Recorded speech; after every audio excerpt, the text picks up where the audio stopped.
Good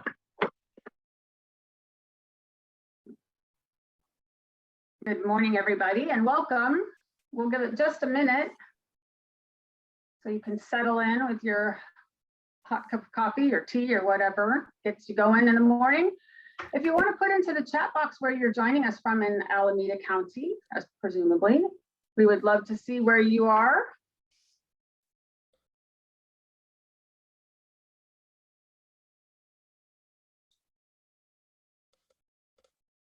One time we had somebody from some like very far away country. Hello, San Leandro. Welcome.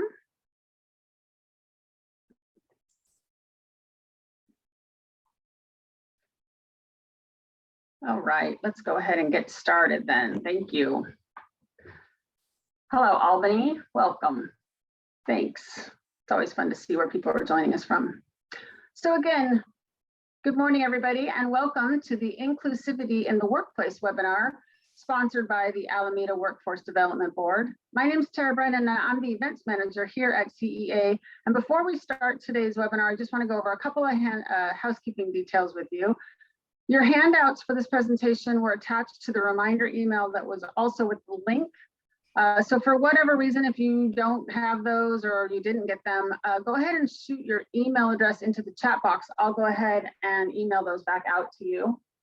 Just a reminder that your audio is muted throughout the whole presentation, but we do love your participation. So in saying that, if you have any questions or comments, go ahead and put those into the chat box. There's also going to be a couple of polls, but you'll be able to answer those right then and there. So any questions, go ahead and put it in the chat box. If for whatever reason, again, you didn't receive the handouts, go ahead and put your email address there as well. And if you're having any technical difficulties, let us know in the chat and we'll try to help you out.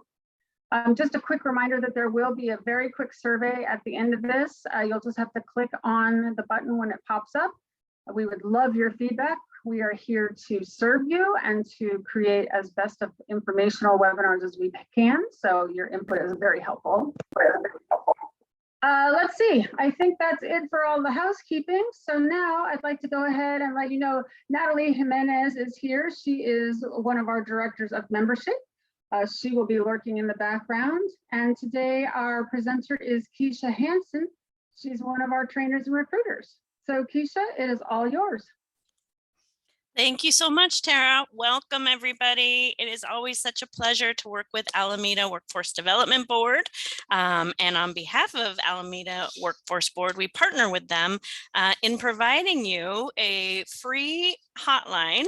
So this 800 number that you see on the screen is designated just for employers within Alameda County, and it's provided to you at free of charge. So if you call this 800 number, you will get connected between Monday and Friday, 8 to 5. You'll be connected to an actual live person who will direct you to one of our HR experts. So you have access to asking any HR questions that are burning, that you need answered right away.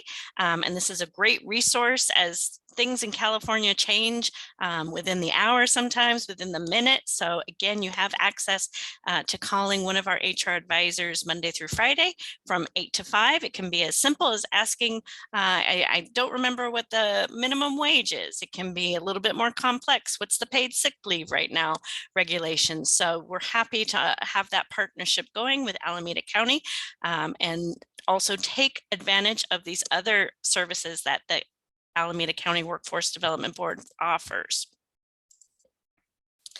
Very briefly, if you're not familiar with California Employers Association, we are a human resource association. We're based in Sacramento, but I'm coming to you today from down in Southern California in Orange County, where it looks like it's getting back up into the summer weather. But it's supposed to be 90 today. So hopefully you're a little cooler where you are.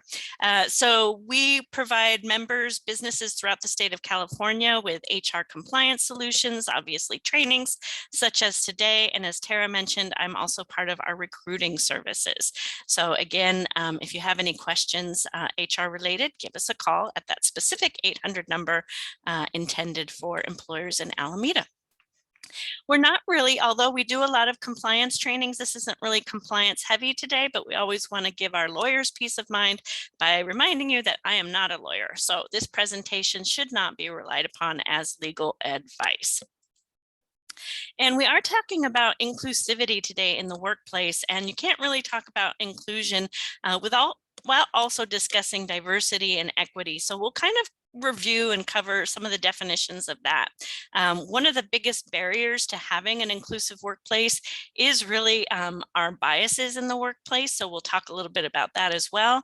And hopefully throughout this session, this small time period that we have together, kind of share some strategies to create an inclusive work culture. So again, if you have input in the chat, I'll ask some questions, get your insight with that as well. We all love to share our wealth of knowledge and experience with all of the workshops that we present. So I wanted to start off with something that I found, and I actually think my colleague Tara shared it with me, a study that was done back in April of 2022 by MIT. So there was two researchers, it was actually a father and son, and they wanted to find out why people were leaving their jobs during the Great Resignation, which is still continuing, but really was happening during the first 6 months of 2021. So what they did was they combed through about 1.3 million reviews on Glassdoor to see, when people were rating their company culture, what were the main reasons that they were decreasing, what the numbers were revealing. And what they showed was more than compensation, because a lot of employers think that people are leaving for more compensation, which is a reason. But the top reason that people were leaving their employers was because of a toxic culture. It was the single biggest predictor of attrition during that first 6 months.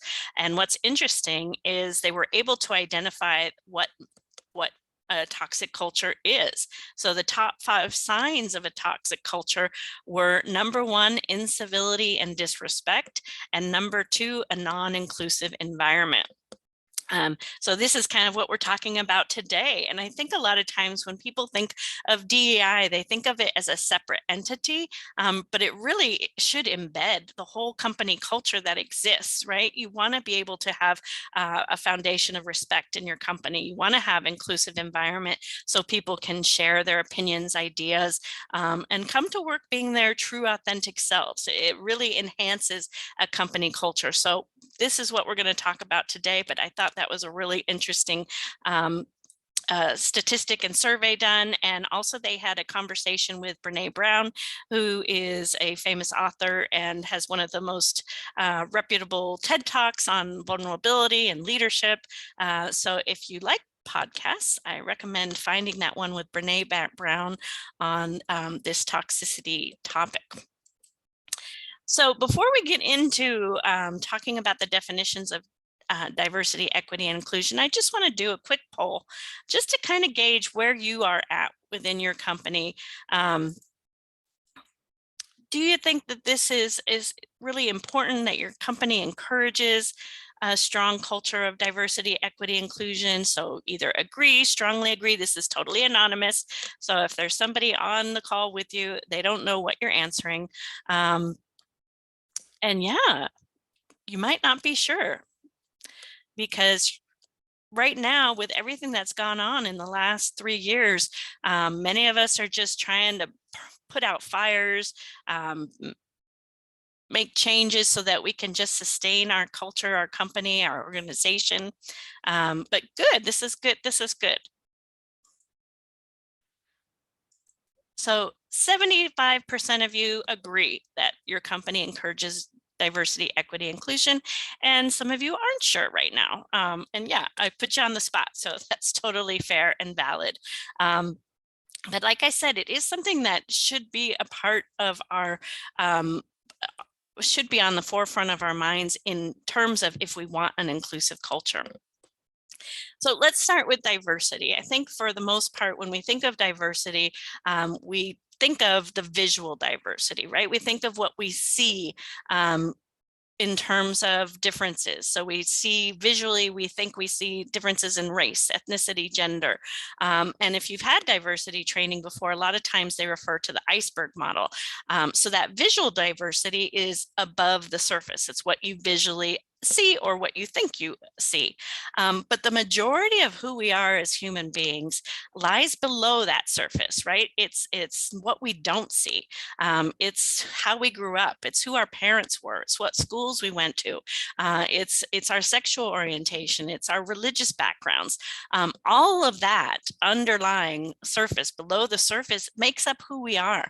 So in essence, we are all truly diverse and unique individuals. And what happens with a lot of companies who are making efforts to become more diverse and more inclusive workforce is they really focus on the diversity. They want to hire more diverse workforce, underrepresented groups, which is awesome, which is great, but then they don't focus on the inclusivity part. So here you see the graphic. Here you see the graphic of the diverse workforce. So all the unique individuals are the ingredients, and you're trying to make that delicious cake. But in order to make that delicious cake, you have to combine those unique individual ingredients. Just sitting there alone, they really aren't going to make that delicious cake, banana bread, whatever you were making during the pandemic. So you need to combine them. So we can't think of diversity without also thinking of inclusion.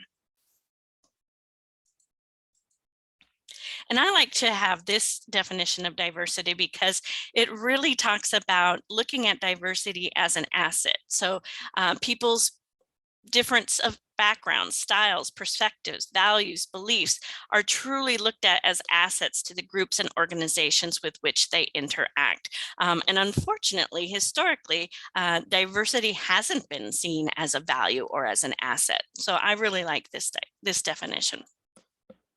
So what is inclusion? It really is harnessing those diverse forces and resources in a way that is beneficial for both the company and the employees. It's really putting the practice of diversity into action by creating that environment of involvement, of respect, of connection, and also belongings, where people really feel like they can bring their true selves to the workplace. And just another quick poll, just to kind of get us thinking today. But in your experience, here I'm launching it now, have you ever felt excluded or that you didn't belong in a previous or current work environment?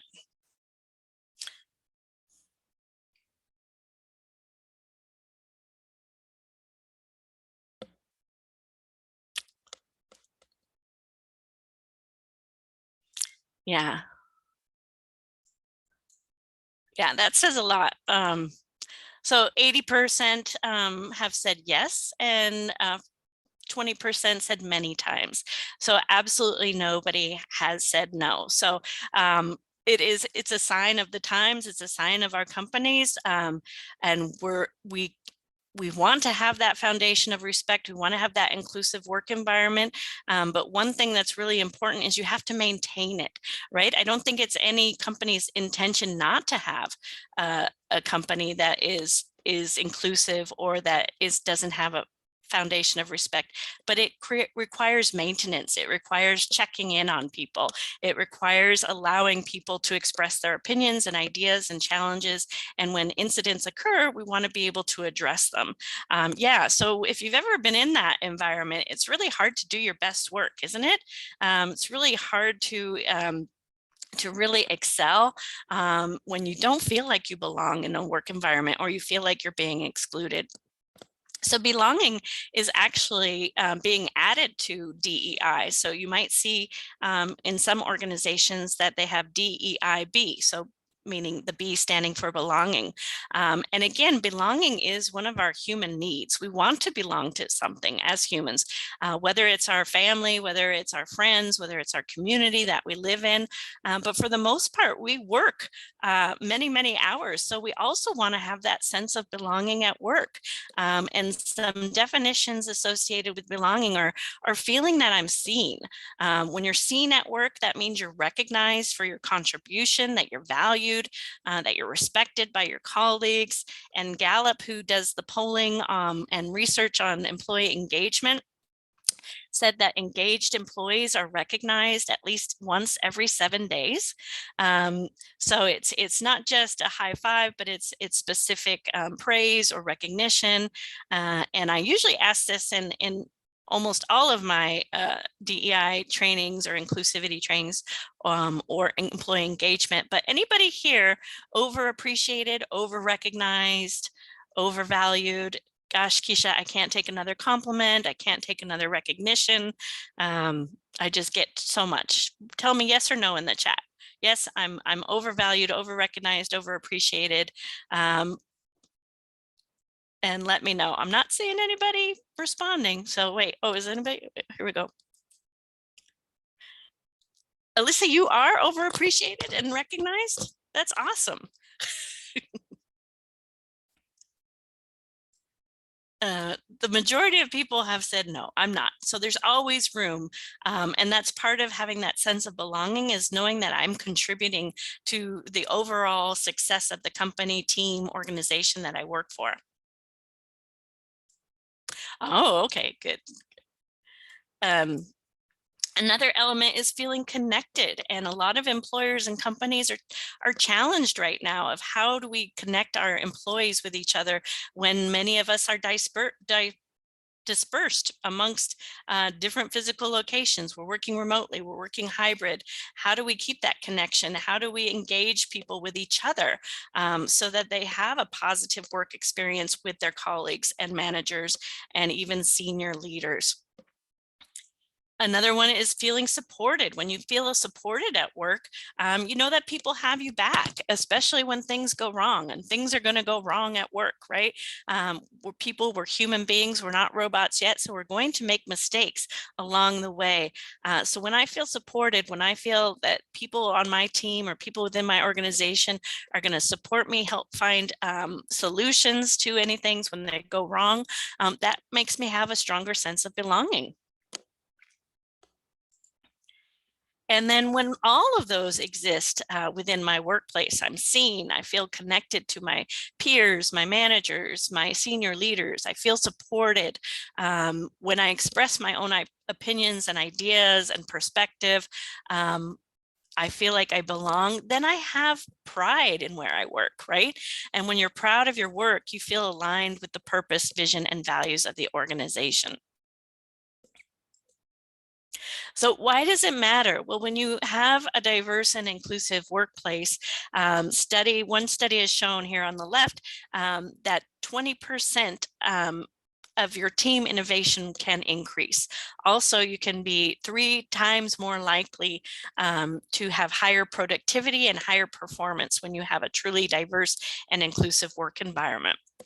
This other study was done, and 75% of the employees who were surveyed said they think more diversity is needed. And we are the most diverse workforce we've ever been, but we still have a lot of room for growth and improvement. And employees coming in, the next generations and even current generations, want to see representation in their workplaces, not only within the workforce, but also at the leadership levels. So they want to see that diversity and see that there's potential for themselves within that workplace.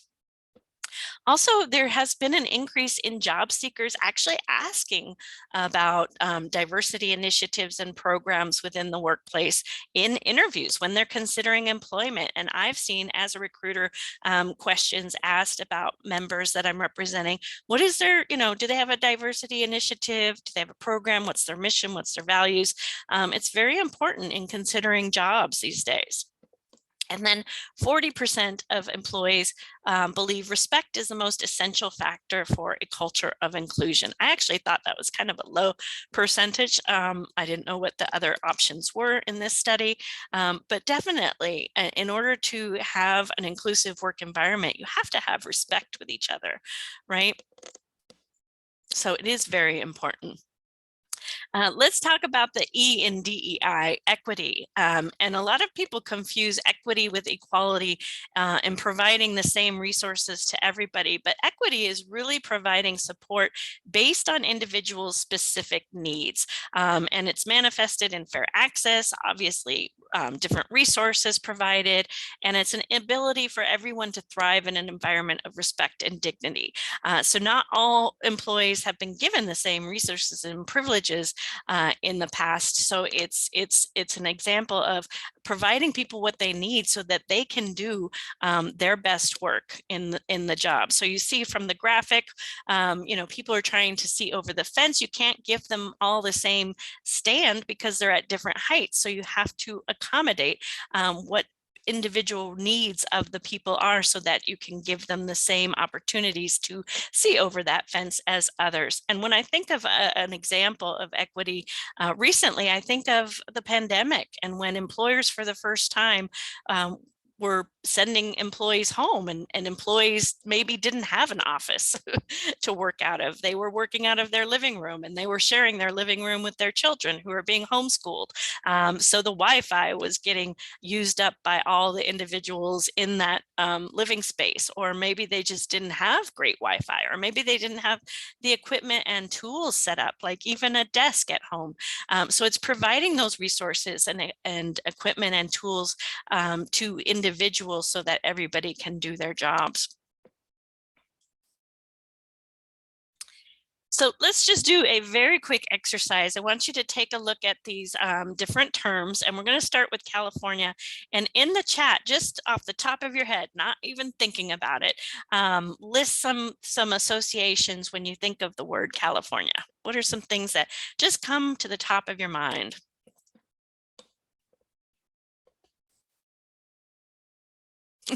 Oh, yes. High rent, inflation, cost of living. That was a good one.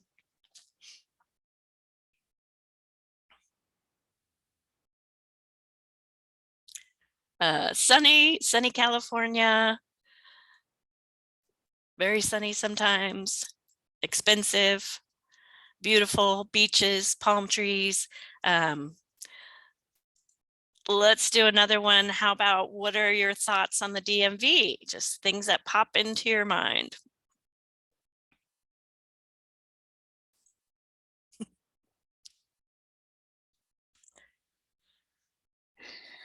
Yes, I think we're along. Necessary tedium. I like that. Long waits. Absolutely. Stress. Yes.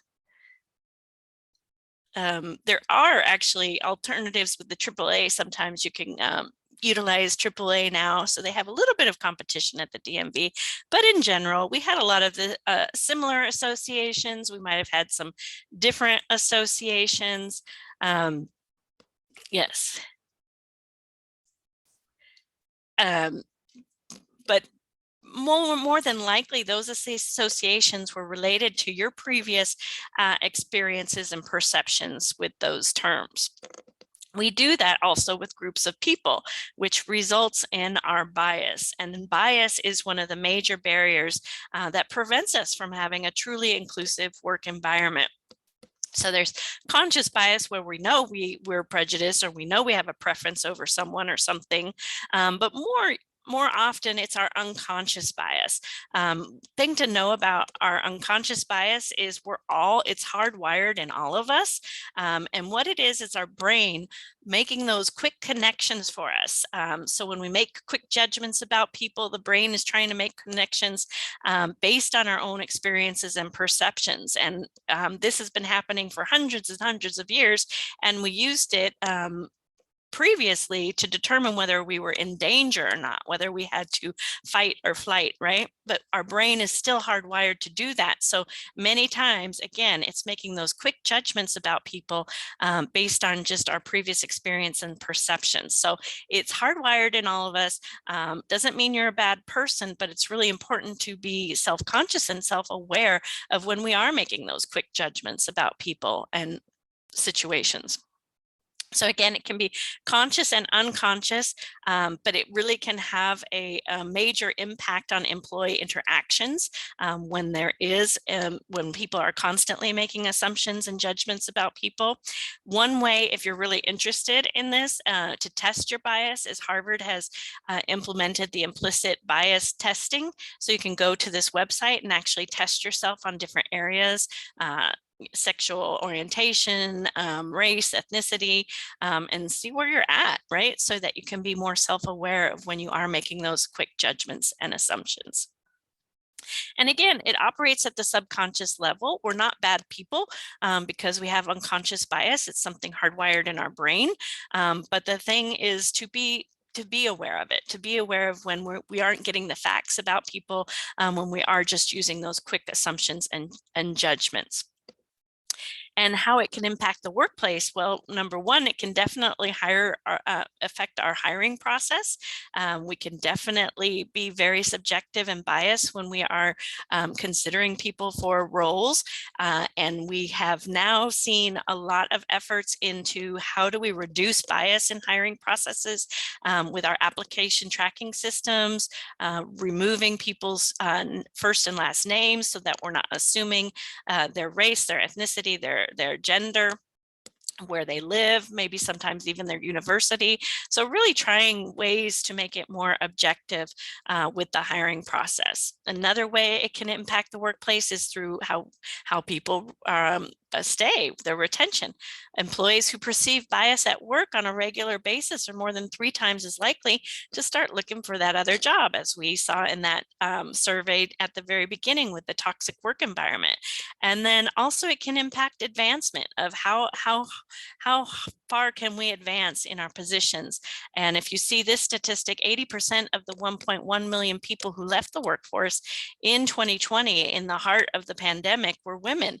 And you know, some of the results is because they didn't have childcare or they had to take care of a loved one. So it's that perception that women are still primarily the main caregivers in the home, and so that there aren't those companies aren't supporting them. And I don't know if you've seen recently, now there's a new article, so many different terminologies coming about during this period, but not only do we have the Great Resignation and the quiet quitting, but now we have the Great Breakup. So a lot of females are leaving the workforce because they didn't have room for advancement or promotions, or they weren't treated well in the workplace. So that's a new thing. I don't know if anybody's seen that. Let me know if you heard that. The Great Breakup, just coming up in some articles I saw recently. So let's take a look at a scenario of potential bias during the hiring process. So this is Eric, and Eric is the hiring manager, and he interviewed Brianna, a woman, and Jerry, a man, for a position in sales. Brianna had extensive experience and interviewed well. Jerry had never worked in sales. However, Eric instantly clicked with Jerry. In the interview, Eric and Jerry realized they had similar interests, including playing basketball on the weekends. Eric selected Jerry for the position. He felt that Jerry was simply a better fit. Eric thought about how many of the male employees get together and play basketball on the weekends. Jerry would fit right in. Eric thinks diversity in the workplace is very important, so why didn't Eric select Brianna? So why do you think Eric didn't select Brianna? Put it in the chat. Any potential answers?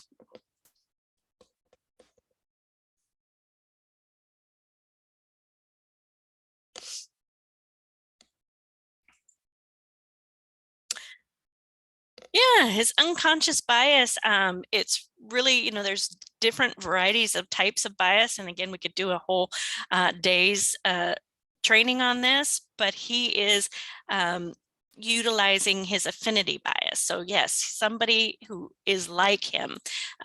So he's using that to dictate how he is going to hire that person. Now, it's okay when you're considering resumes, if you are a hiring person or a recruiter, to acknowledge maybe the similarities. So if I'm looking at resumes as a recruiter and I see, oh gosh, Tara went to the University of Montana, I went to the University of Montana, go Grizz, that's really great. But I'm going to set that aside, right? And I'm going to say, okay, that's really great, but I'm really going to look at the qualifications that Tara has for the position. And I think a lot of companies have done this in the past and continue to do that in terms of looking for that cultural fit. And as a result, they end up hiring the same people over and over, right?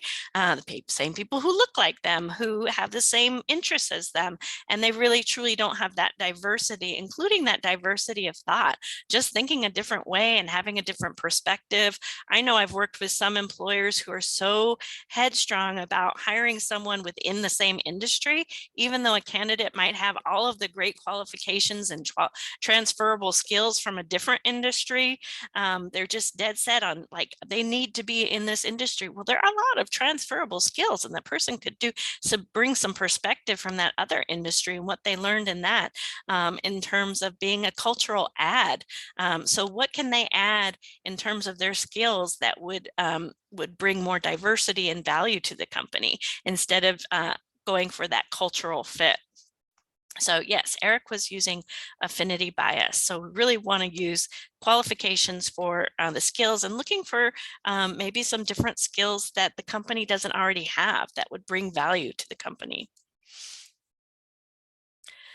So also, if you are looking to hire, to implement more inclusive hiring practices, you really want to think about your job postings. And if you're trying to cast that wider net, really avoiding words that might convey stereotypes, using inclusive or neutral pronouns, writing concise job announcements. So we work with a lot of employers, and they have all this huge list of requirements for the job, and really needling it down to what you absolutely need, because that might alienate certain people from applying. There's a statistic that's been thrown out there that men will typically apply for jobs if they meet only 60% of the qualifications, while women will apply if they meet at least 85% or more. So really looking at those job announcements, and do you need 5 years for an entry-level position? Because you could be potentially alienating people from applying for your job. Including the company's purpose and values. That is what people are looking for. They want to work for a company where they share the same mission and values. And if you do have a diversity and inclusion initiative or program, or you're very proud of it, include that in the job posting, because we learned also that that's what job seekers and candidates are looking for. These are things that are very important to them. So why not include it in your employer value proposition in your job posting when you're doing your hiring? And when in doubt, if you don't know how to word things, have someone maybe from your marketing department or somebody else look at it to make sure it is truly inclusive. So again, how our bias really impacts in the workplace is the micro messages that we're sending every day within our organizations, within our teams. And micro messages are those signals through our behavior, through our communications, and they're called micro because the behaviors can be small, but their impact can be really enormous. So microaggressions are those brief everyday exchanges that send denigrating messages to people, making a person feel that they really don't truly belong. Micro inequities we send to other people that cause them to feel devalued, slighted, discouraged, or excluded.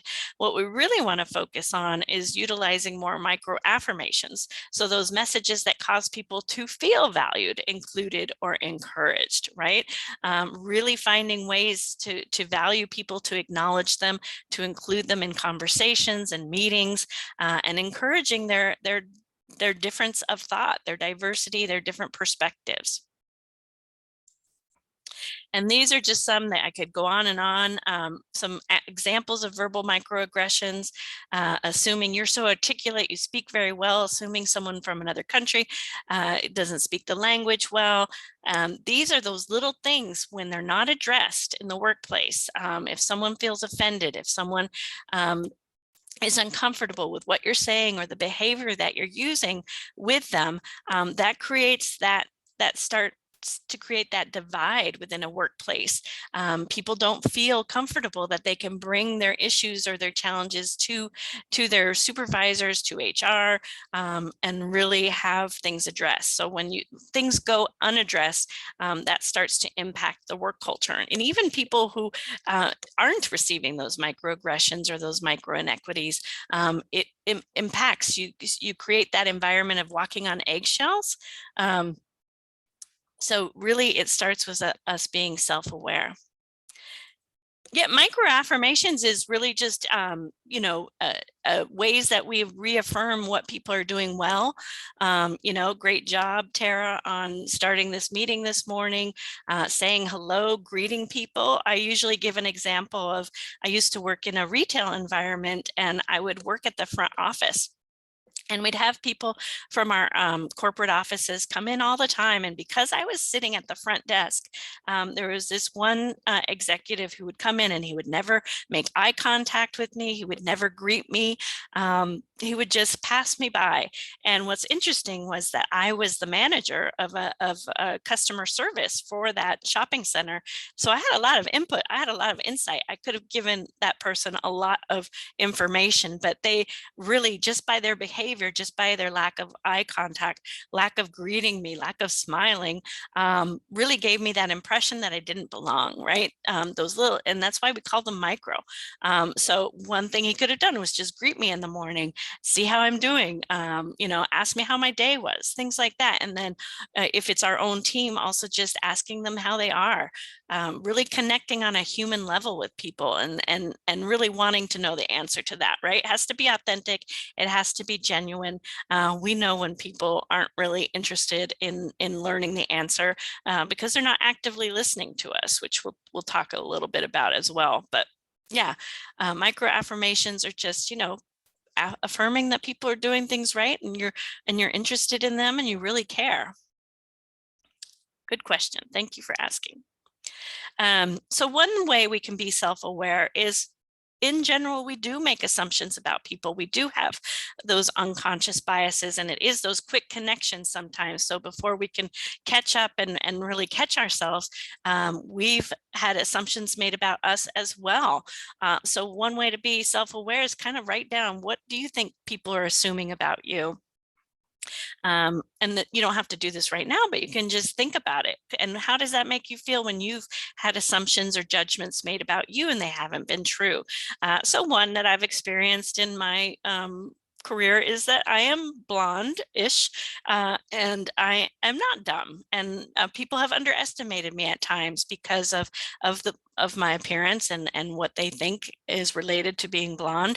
And I use that to kind of also have empathy and not jump to making assumptions about others just based on my own experiences or my own perceptions. So it's, again, about being self-aware and really not making those judgments about people, because they're hurtful, they're harmful. So what are some other ways we can address our unconscious bias and stereotypes? Anything that you have been doing within your own organizations or companies that is working, that you're starting to consider to kind of break down those stereotypes and biases?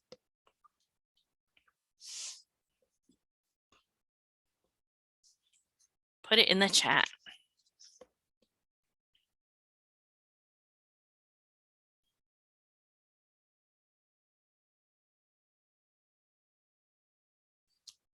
And I think just going back to the assumption area, one of the hardships of having a distributed workforce is that people don't get to know each other. They don't get to connect. They don't get to find out what their work style is, what their work ethic is, how they work, how they want to be communicated with. So sometimes we do end up assuming that this person wants to be communicated the way I like to be communicated with.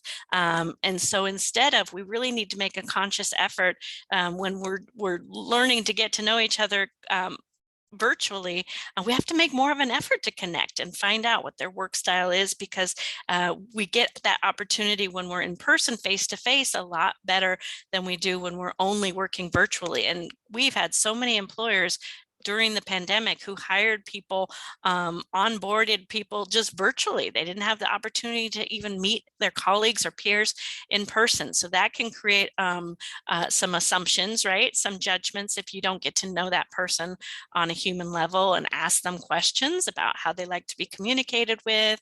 Is it email? Is it on the phone? Is it face to face? All of those things are important when you're working on a team with others and creating that inclusive environment, because we're all different. We're all diverse. Not everybody thinks the way I do. Not everybody communicates the way I do. So it makes it more of an effort when we are working virtually sometimes. Some idea is really promoting that self-awareness and making it known that we are all biased. We are going to have judgments and we are going to make some mistakes as humans, but we need to be conscious of it, and we need to correct that when we are making those quick assumptions and judgments about people. As I said, you could do a whole day training on just bias alone in the workplace and how it can impact the work culture, the work environment.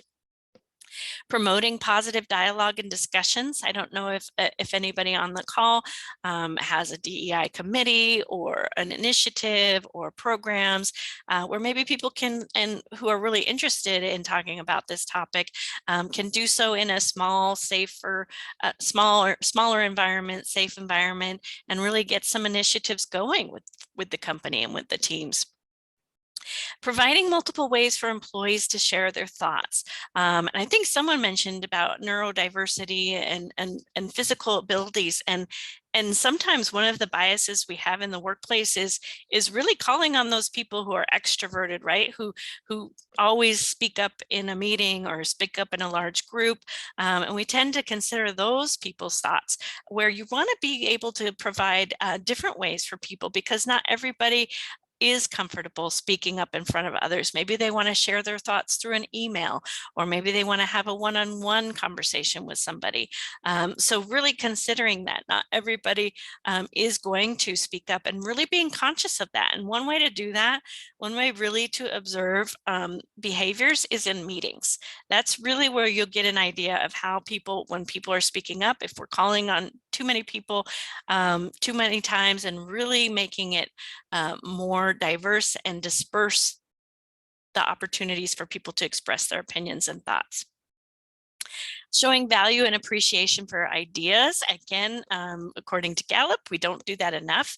So really, when someone has an idea, even if we don't take action on that idea, really appreciating that they gave that different perspective, that they had a different point of view, that they were able to express themselves. That starts, giving that person the impression that, yeah, I belong. I'm contributing to the overall success and wellness of this company, right? By helping to contribute to that inclusivity. So how do we create that inclusive environment and respectful environment? Well, one thing you can do is use your best judgment, right? Really trying to not normalize bias, and really being aware and monitoring your own behavior, really keeping in mind maybe when your emotions are triggered and when you shouldn't be saying things. Supporting others. We said one of the elements of belonging is really supporting each other. So showing up for others and asking them if they need your support, to take action and speak up for them. Speaking up for yourself, being able to express yourself when you don't feel comfortable with what someone has said, really engaging in that difficult conversation, but really important, so that you set your own boundaries, and then ask how you can be supportive to others, right? That really can empower each other and support each other and create a more inclusive work environment. So as I said, I don't think it's ever any company's intention not to build a foundation of respect in the workplace. But if you don't keep at it, right? If you don't address issues as they come up, it starts to form little cracks in that foundation of respect. So it's an ongoing journey. It's an ongoing effort to make sure that everybody is respected within the workplace. If it means going back to your employee handbook and talking about the code of conduct in meetings, we get that employee handbook on our first day, and I don't think many of us take another look at it unless we're managers and HR. And so we need a refresher. We need to be reminded, what are the rules of engagement here? So really, first of all, recognizing that we come to work and we are all different. We come from different backgrounds and points of view. Nobody had the same parents I had. Nobody had the same friends I had, and nobody had the same exact life experiences that I have. So that makes each of us individual and unique. And then allowing people the space to be different. For those of us, when we responded to the poll, if we felt like we were excluded, if we felt we don't belong, we're not really going to give 100%. It's really going to impact us. And we're probably more than likely going to start looking for another job because we don't feel like we can express ourselves and be respected and have something happen. So we really want to give each other the space to be different, to ask for people's opinions, ask for input, ask for how people want to be communicated with, because we are all truly unique. Again, valuing the contributions of all employees. And we at CEA, sometimes we have departments that don't get along with each other, not just people, but whole departments that don't interact or don't recognize the contribution that other department is doing, and what restrictions they might have or what deadlines they have to meet. So really valuing the contribution of all employees is important, no matter your hierarchy, no matter your level. We all contribute. We all come to our work to do our jobs. Most employees do. They want to come to work. They want to feel of value. They want to be able to contribute something and have a purpose to what they do. Positively communicating and collaborating. So teamwork, and teamwork, you really want to recognize the individual strength of everyone on that team. Consistent and fair treatment. If you are in a position of leadership as a manager or as a director, your employees are going to look to you to set the tone, to set the example, and they're going to notice if you aren't treating people consistently and fairly.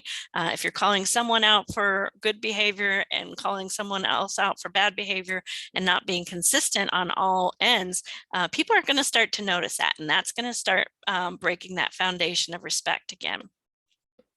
Listening to people and avoid overreacting. And that's such a hard one because we're really losing our ability to listen well because we're so distracted. We're so in a rush. We're trying to put out fires. We're trying to get things done. We're trying to hire people. We're trying to retain people.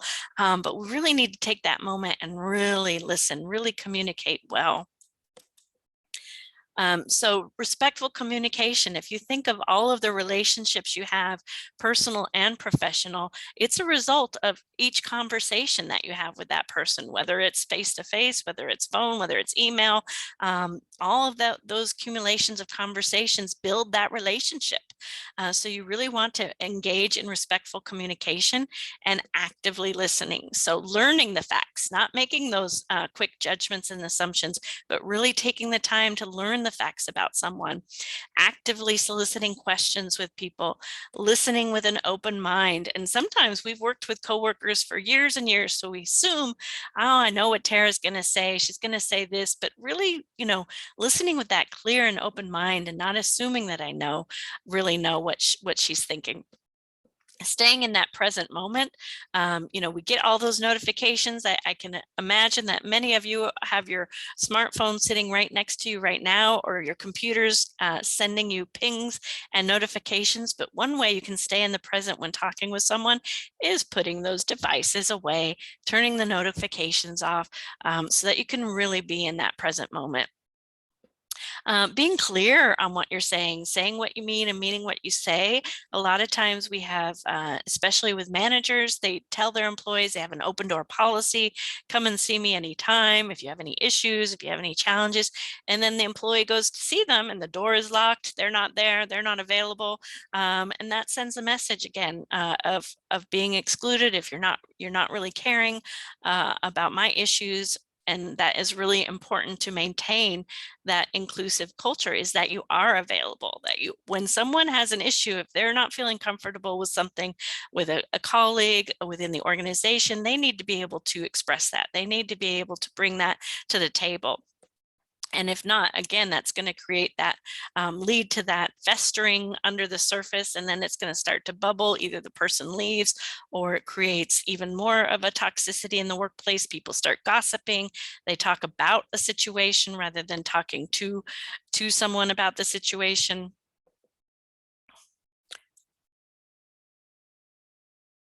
Clear communication, yes. And I mean, communication is an ongoing process as well. So really that is being self-aware of, when I communicate, I'm sending a message, but is the message being understood?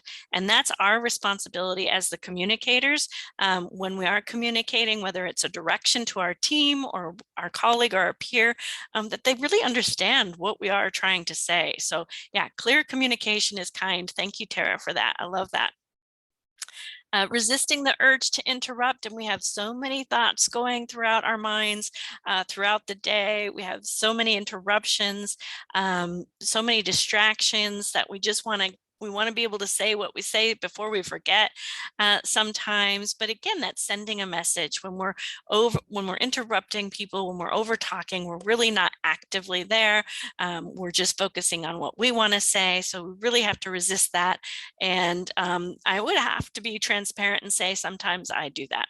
So it's an ongoing process for all of us. When we are in face-to-face contact with each other, maintaining a positive body language. And it doesn't mean totally being a different personality, but having a smile, that example I gave with the shopping center, just having a smile, doing a greeting can diffuse someone if they're upset, if they're uncomfortable, if you do have to have a difficult conversation. Having that neutral body language that also matches with what you're saying is really impactful. And then practicing kindness and politeness. And this is where I'm just going to pause for a moment to take some water, but I would like to know, in what ways do you practice kindness at work? Any thoughts?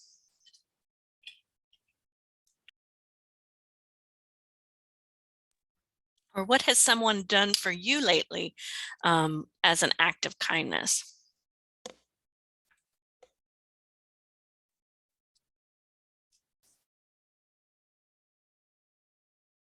I think that support comes to the front of my mind. And when I'm feeling overwhelmed and have a lot of work, one of my colleagues I've been working with for a lot of years always asks me, what can I do to help? Right?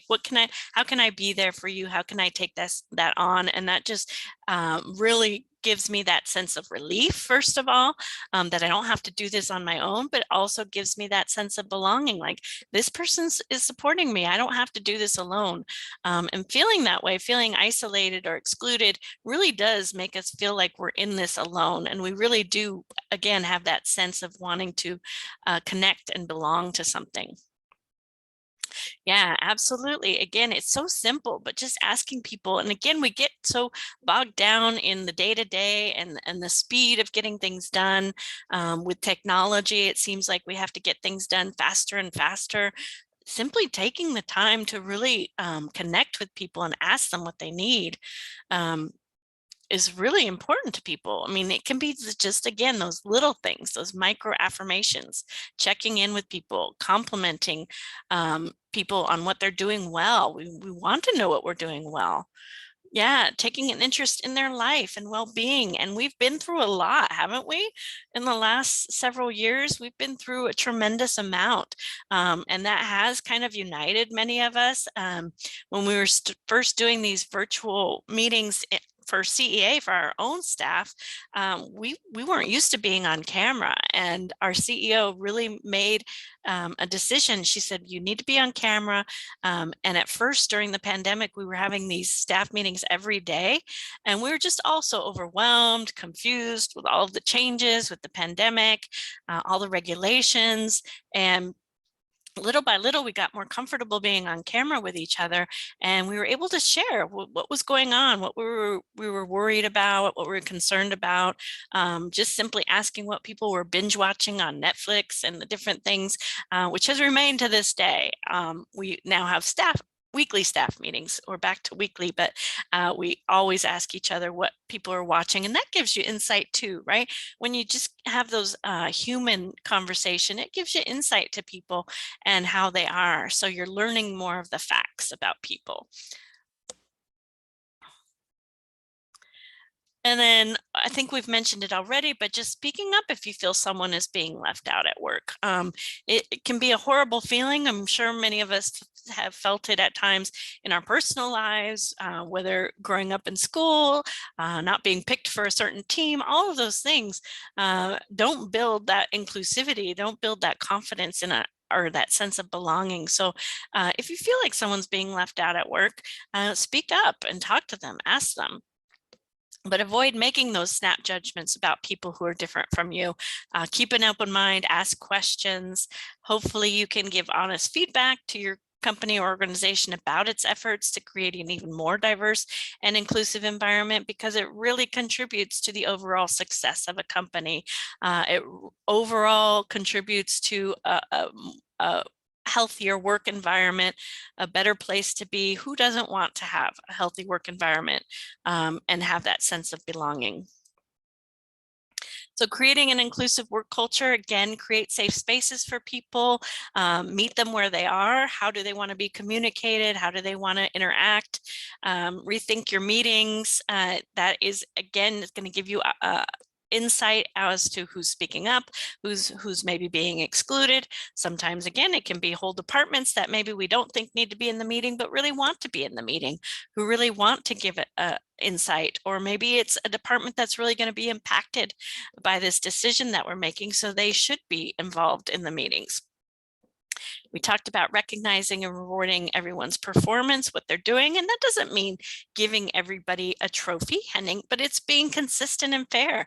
We want to recognize what people are doing well on a consistent basis and be fair. And encouraging that culture of frequent check-ins. Really, if you are in, especially if you're in a position of management, really being there for people and saying, this is when I'm here for you. Please reach out. You can give them times. You can set some boundaries if you're, doing other things, but really being available for people because things happen in a moment's notice, right? Things can change within an hour, within a day. So people need to be available to be able to express any issues or concerns that they have. And then hopefully assessing the culture regularly. That might be doing a climate survey to see what people think of the work environment, the company culture. It could be asking people an engagement survey. How engaged are people? What are they looking for? Because it's going to be different for everybody.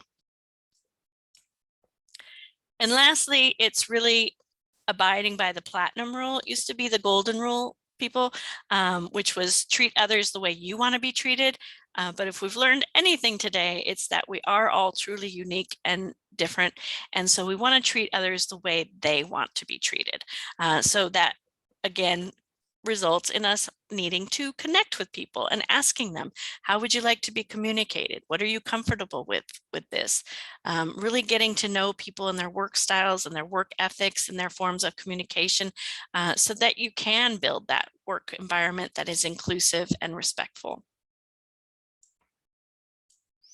Any other thoughts, ideas, questions?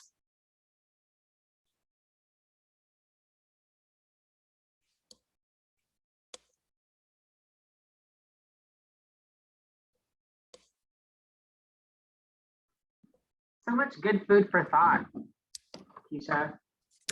Yeah, well, I mean, it is important. It is something that I think should be embedded in every company culture. You want to have that, but it is an ongoing journey. There's going to be challenges. There's going to be people making mistakes, but you need to monitor that, right? You need to have that, Absolutely. that environment where people feel safe to express their opinions and ideas. Well, I think that's the biggest thing. And I know the way that we have our DEI committee, you know, we make it a very safe space to ask questions and get clarification and all that kind of stuff, because we're all just learning this stuff and growing into it, I guess is what I would say. And so we are going to make some missteps, and that's okay.